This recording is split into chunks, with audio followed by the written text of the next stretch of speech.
towards the end of our stay in Auschwitz, my stay in Auschwitz, things changed somewhat in the camp atmosphere. There were more air raids, I recall, because during air raids we all had to go inside the barracks. We heard the drone of the aircraft, and there was always a soldier placed outside our barrack. For what reason, I don't know. And there was a general sort of lax feeling I got from the soldiers. They weren't always around there in as many numbers.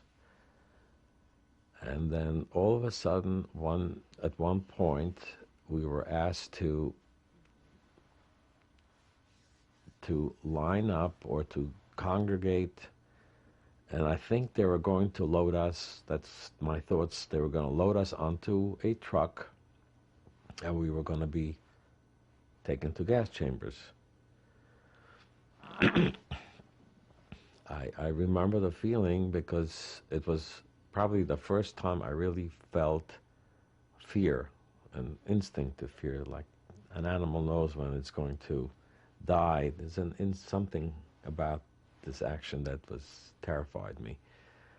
And we were lined up, we were started to load the truck, and the gates of our camp, our area, opened up, and this green convertible pulled in with high-ranking officers, I imagine.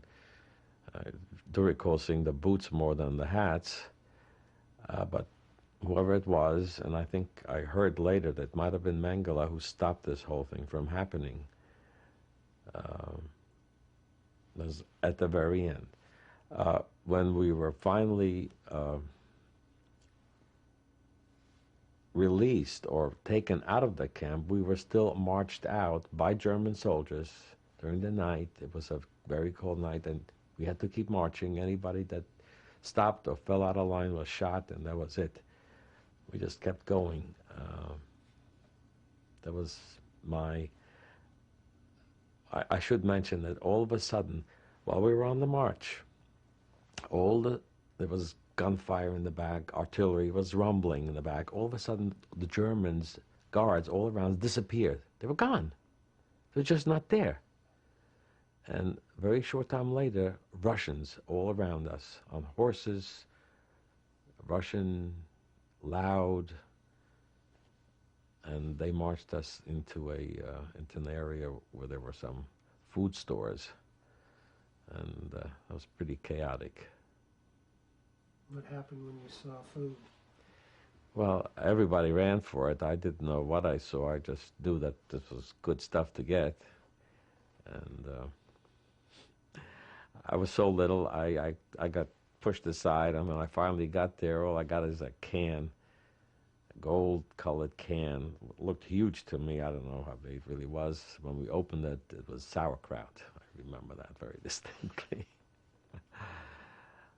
But I think a lot of people got themselves very ill and died as a result of overeating, eating on such empty stomachs.